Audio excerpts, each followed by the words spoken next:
The Jones family looked perfect from the outside. Every Sunday morning, their SUV would pull into the parking lot of First Baptist Church in Tupelo, Mississippi, gleaming white and right on time. Tom Jones, youth pastor, Bible study leader, pillar of the community. His wife, Sarah, Sunday school teacher, PTA president, baker of the best pecan pies in 3 counties. Their 3 children, scrubbed and dressed in their finest, clutching their leather-bound Bibles as they walk through those familiar double doors. But on a Tuesday afternoon in March 2019, Tom Jones drove his car into a tree at 60 miles per hour. No skid marks, no attempt to brake. When the paramedics arrived, they found something that would shake that community to its core. A suicide note, medical bills totaling over $340,000, and bank statements showing the family was 3 months behind on their mortgage. The youth pastor who preached hope and prosperity every Sunday had been drowning in medical debt from his daughter's leukemia treatment, and not a single person in that church of 500 families had known. This wasn't an isolated incident. This was a symptom of something much larger, something that's been quietly devastating communities across the American South for decades. Something that contradicts everything we think we know about the Bible Belt. Because while politicians point to this region as America's moral heartland, while televangelists broadcast messages of abundance from megachurch stages, while bumper stickers proclaim blessed and highly favored, there's a darker reality that most people either don't see or refuse to acknowledge.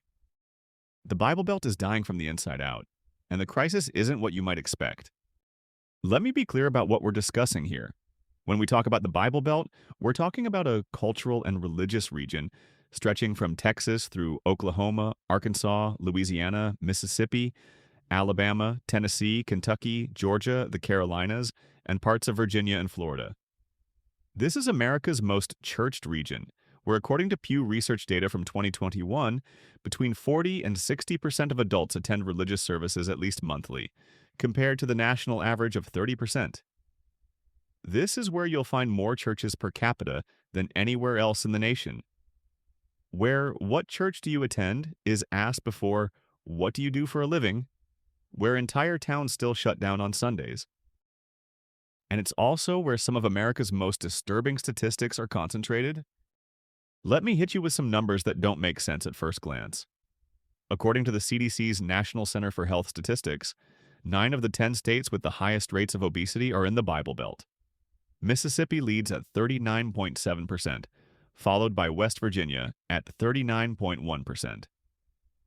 7 of the 10 states with the highest rates of diabetes are in this region. 8 of the 10 states with the lowest life expectancy. The poorest state in America? Mississippi, with a median household income of $49,000, compared to the national median of $70,000. The state with the highest infant mortality rate? Mississippi again, at 8.4 deaths per 1,000 live births, comparable to countries like Serbia and Bahrain. Here's where it gets darker.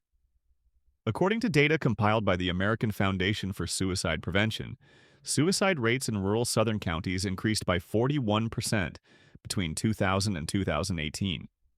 States like Arkansas, Tennessee, and Kentucky have seen some of the sharpest increases in opioid-related deaths in the nation. Kentucky's overdose death rate increased by over 1,200% between 1999 and 2017. Tennessee declared a state of emergency over its opioid crisis in 2017, after overdose deaths surpassed car accident fatalities. But wait, you might be thinking, isn't this the region known for strong family values, for community support, for charitable giving and neighbor helping neighbor? Isn't this where people still leave their doors unlocked and know everyone on their street? Yes, and that's precisely the problem. The crisis eating the Bible Belt from the inside isn't a crisis of faith or values.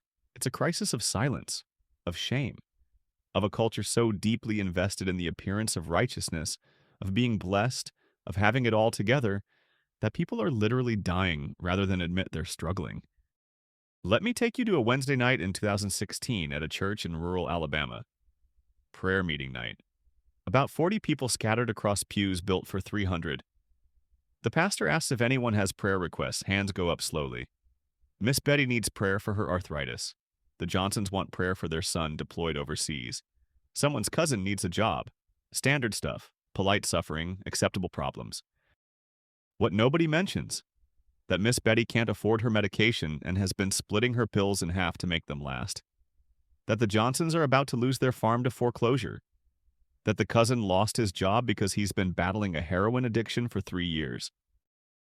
A researcher from Auburn University named Dr. Jennifer Carter spent 5 years studying rural Southern churches, attending services, interviewing congregants, analyzing the social dynamics. What she found was striking. She documented what she called performative wellness, a phenomenon where church members actively concealed financial hardship, mental health struggles, addiction, and family crises behind a facade of blessing and prosperity. In her interviews with 247 church members across Alabama and Mississippi, 73% admitted to lying or significantly downplaying problems when asked how they were doing at church. The most common reason? I didn't want to seem like my faith was weak. Think about that. 3 out of 4 people lying about their lives because they're afraid that admitting struggle means admitting spiritual failure. This isn't speculation. This is rooted in a specific theological framework that's dominated Southern evangelical culture for decades. The prosperity gospel, or what's sometimes called word of faith theology.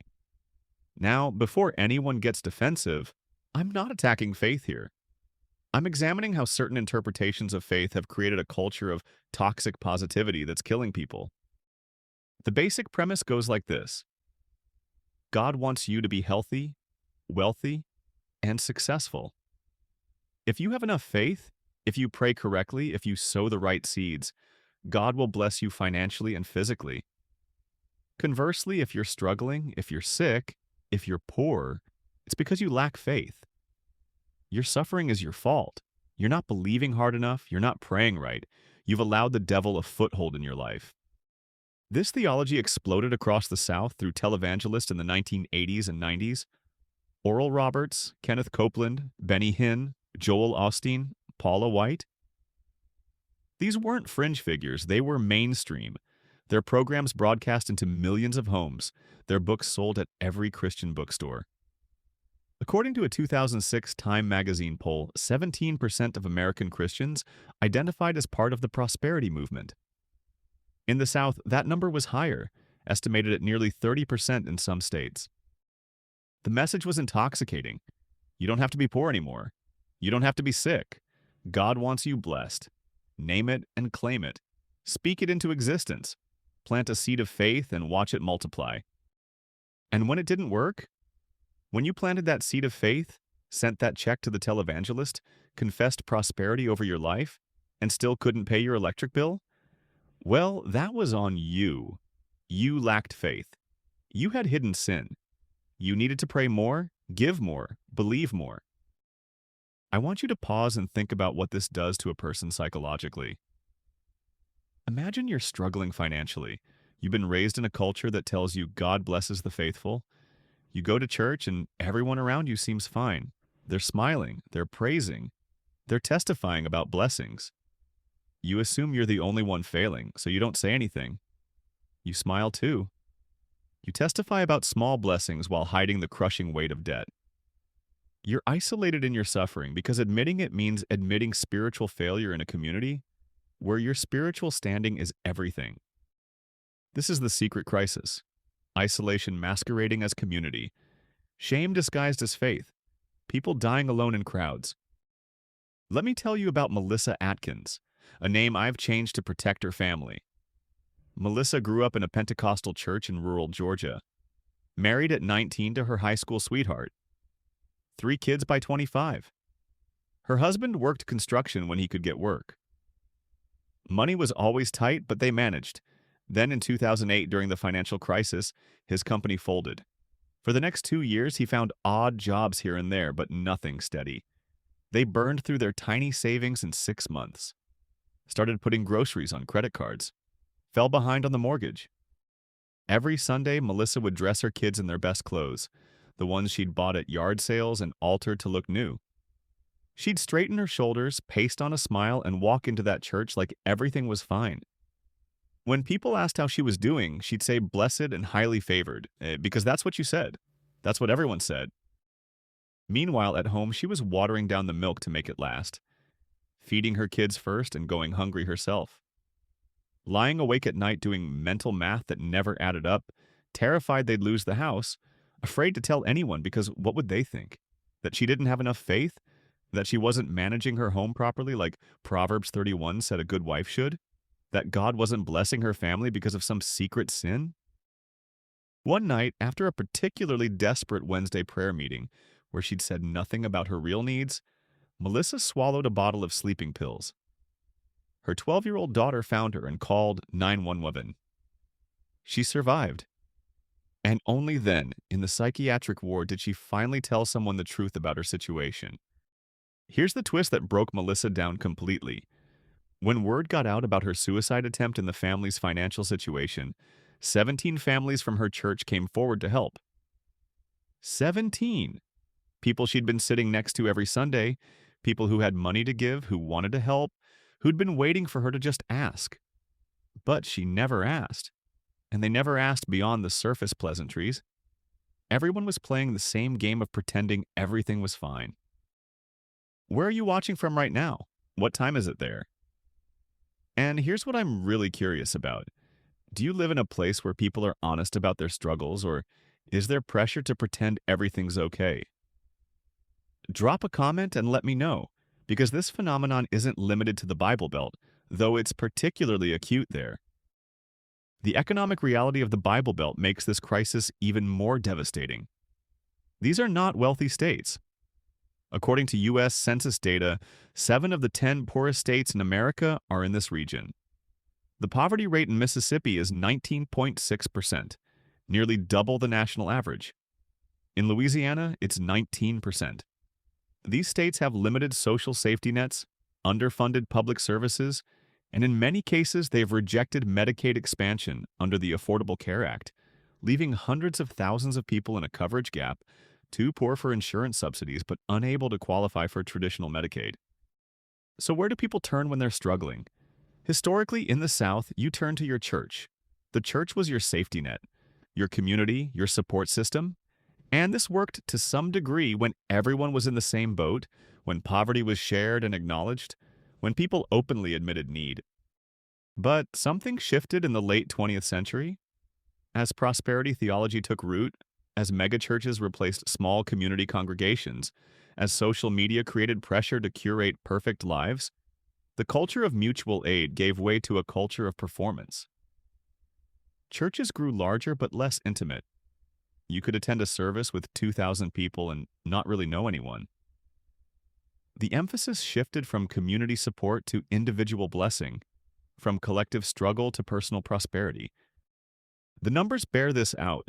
Research by sociologist Dr. Mark Chavez of Duke University, who runs the National Congregation Study, shows that while church charitable giving has remained relatively stable in absolute dollars, when adjusted for inflation and congregation size, per capita giving to benevolence funds has decreased by approximately 35% since 1980. Meanwhile, spending on buildings and staff has increased.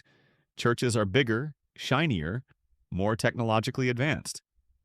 But the money going directly to help struggling members, that's declined. And here's something most people don't know. Many Southern churches, particularly in the Pentecostal and charismatic traditions, actually discourage their members from seeking outside assistance. Food stamps? That's government dependency, and besides, God will provide. Medicaid? Don't trust the government, trust God. Mental health counseling? You don't need a therapist, you need Jesus. Addiction treatment? You need deliverance, not rehab. I spoke with a former pastor from Tennessee who asked to remain anonymous. He told me about a young man in his congregation who was clearly struggling with severe depression. The pastor suggested he see a counselor. The response from the church elders? We need to pray more for him, not send him to some secular psychologist who's going to fill his head with worldly wisdom. 6 months later, that young man hanged himself in his garage. The opioid epidemic has exposed this dynamic in brutal detail. The Bible Belt has been absolutely devastated by opioid addiction. Between 2006 and 2016, West Virginia's overdose death rate increased by 450%, Tennessee's by 375%. Kentucky declared it a state emergency, with some counties seeing overdose rates of 50 deaths per 100,000 people, triple the national average. But here's the cruel irony. The same communities where drug addiction was running rampant were often the communities most resistant to evidence-based treatment. Medication-assisted treatment, using drugs like methadone or buprenorphine to help people recover from opioid addiction, faced massive resistance in many Bible Belt communities. Why? Because it was seen as replacing one drug with another. Recovery meant going cold turkey through sheer willpower and prayer. Never mind that medication-assisted treatment has been proven to reduce overdose deaths by 50%. Never mind that addiction is a medical condition involving actual changes to brain chemistry. If you really wanted to be free, you just needed to want Jesus more than you wanted the drugs. This attitude has cost thousands of lives. Dr. Stephen Lloyd, the former head of Tennessee's Department of Mental Health and Substance Abuse Services, himself a physician in long-term recovery from addiction, spent years trying to increase access to medication-assisted treatment in rural Tennessee. He faced opposition not from liberals or secular activists, but from church leaders who insisted that medication-assisted treatment was unbiblical, that it showed a lack of faith in God's healing power. Let me paint you another picture. Rural Mississippi, summer of 2015.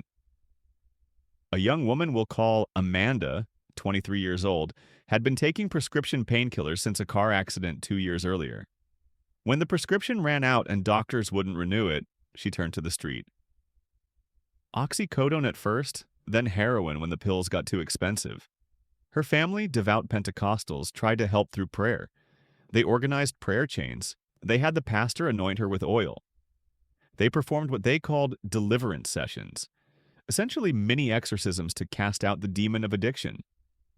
What they didn't do was take her to a doctor, check her into a treatment facility, or consider medication-assisted treatment, because those solutions implied that God alone wasn't enough. Amanda overdosed twice. Both times, paramedics saved her with Narcan.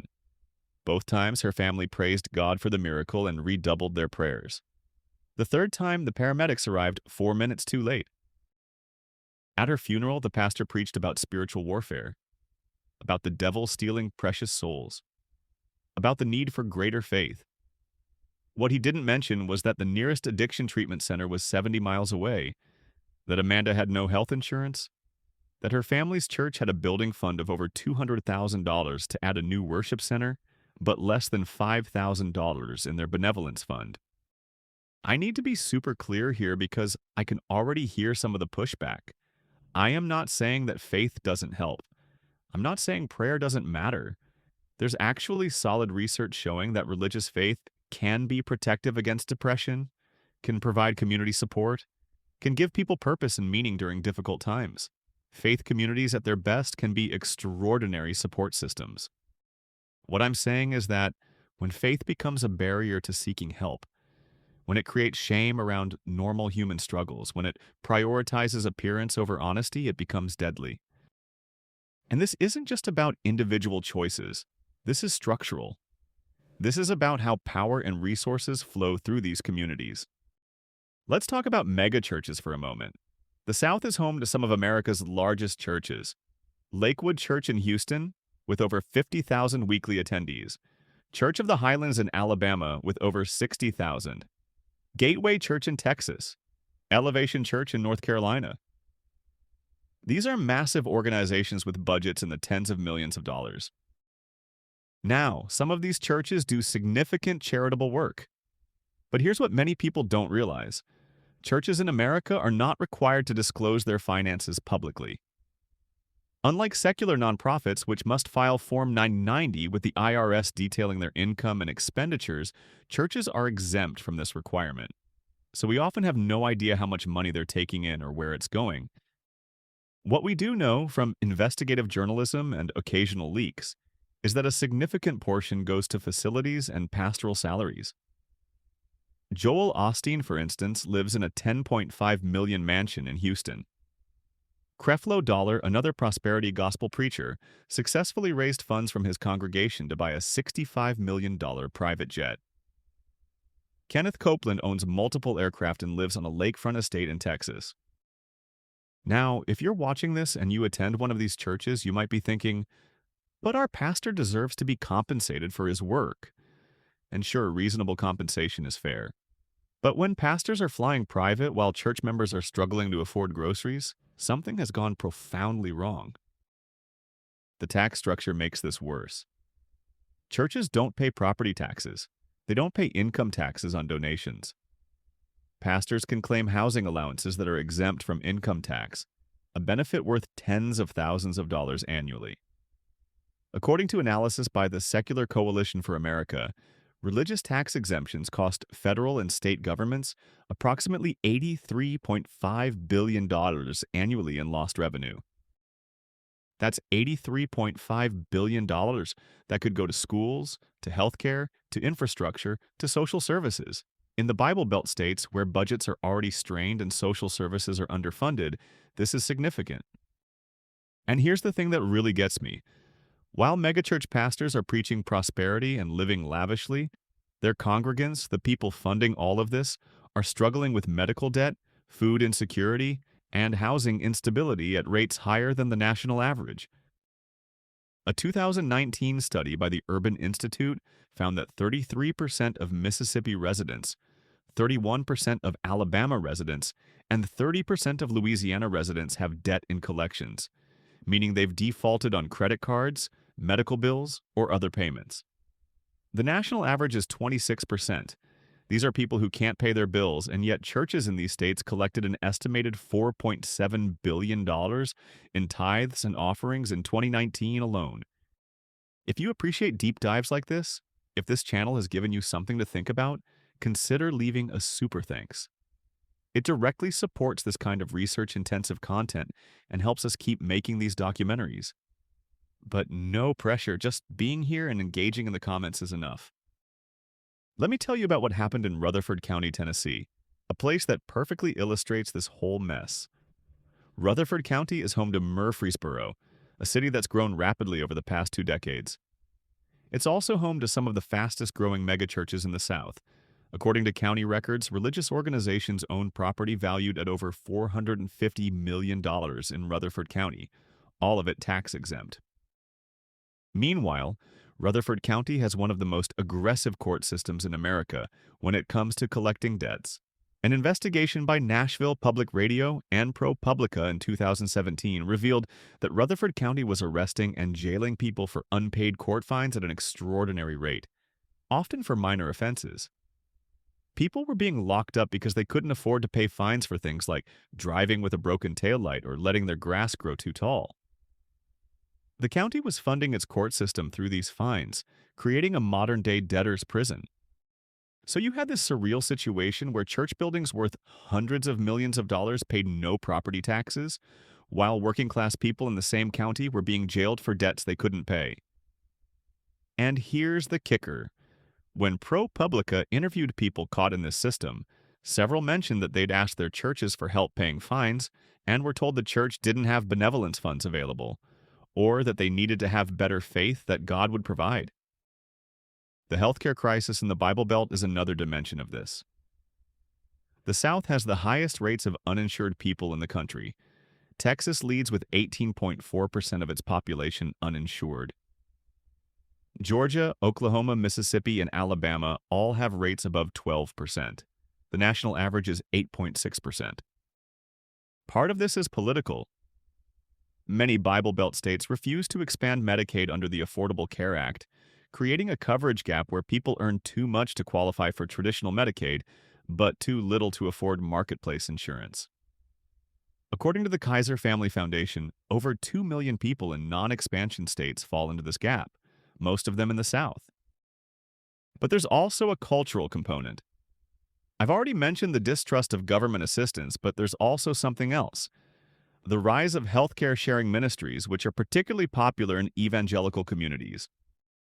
These aren't insurance. Legally, they're explicitly not insurance. They're organizations where members pool money to help pay each other's medical bills. They're exempt from insurance regulations and they're not required to pay out claims. They can refuse to cover pre-existing conditions, can deny claims for any reason, and can discriminate based on lifestyle choices. Liberty HealthShare, MediShare, Samaritan Ministries, these organizations have grown explosively in the Bible Belt. They're cheaper than traditional insurance, and they appeal to conservative Christians because they promise a faith-based alternative to government-run healthcare. But they've also left thousands of people with massive unpaid medical bills. A 2020 investigation by Kaiser Health News found that Liberty HealthShare, one of the largest such organizations, had stopped paying claims in full, leaving members with hundreds of thousands of dollars in medical debt. The organization blamed rising healthcare costs but kept signing up new members and collecting their monthly fees. Imagine being someone who's been taught that God will provide, that you just need faith, that secular insurance is part of a godless system. You sign up for a healthcare sharing ministry, you pay your monthly share faithfully, and then you get cancer. You rack up $400,000 in treatment costs. And the ministry pays $80,000 and then stops returning your calls. You're devastated financially, but you're also devastated spiritually because weren't you doing the right thing? Weren't you trusting God? This is the crisis within the crisis, the weaponization of faith to maintain systems that harm the faithful. Let's talk about the prosperity gospel's body count, because that's really what we're discussing here. When you teach people that poverty is a sign of weak faith, that sickness means insufficient belief, that asking for help demonstrates spiritual failure, you don't just create shame. You create conditions for preventable deaths. The mental health statistics are staggering. According to the Substance Abuse and Mental Health Services Administration, rates of serious mental illness in the South are comparable to other regions, but rates of treatment are significantly lower. In Mississippi, only 32.4% of adults with mental illness receive treatment. In Alabama, 35.1%. The national average is 43.3%. Why? Multiple factors, but one significant barrier is cultural stigma, often reinforced by religious teaching. A 2014 study published in the Journal of Religion and Health found that evangelical Christians were less likely to seek mental health treatment than other religious groups, with the primary barrier being the belief that prayer and faith should be sufficient to address mental health problems. This isn't theoretical, this has names and faces. In 2003, Reverend George Igzo was contacted by a woman in North Carolina suffering from severe untreatable depression. She'd been told by her church that she needed to pray more, have more faith, rebuke the spirit of depression. She'd been in and out of psychiatric hospitals. Nothing worked. She wanted to end her life with dignity. XO, who believed in death with dignity, helped her, and was later prosecuted for assisted suicide. The case exposed how many Christians suffering from mental illness felt abandoned by their churches, told their suffering was their fault, and left with no support. Or consider the case of Rick Warren's son, Matthew. Rick Warren is the pastor of Saddleback Church, one of America's largest megachurches, and author of The Purpose-Driven Life, one of the best-selling Christian books in history. In 2013, his son Matthew died by suicide after a long struggle with mental illness. Warren's response was remarkable. He began speaking openly about mental health, acknowledging that the church had failed people like his son, that prayer alone wasn't enough, that mental illness required medical treatment. But the Warren family had resources. They had access to the best care available. Matthew still didn't survive. What chance do people in rural Mississippi have? People without health insurance? People whose churches tell them therapy is worldly, that medication shows weak faith? The suicide rate in rural America has increased dramatically over the past 2 decades, with some of the sharpest increases in Bible Belt states. According to the CDC, suicide rates in rural counties increased by 48% between 1999 and 2019, compared to 34% in urban counties. In states like Arkansas and Oklahoma, the increase was over 60%.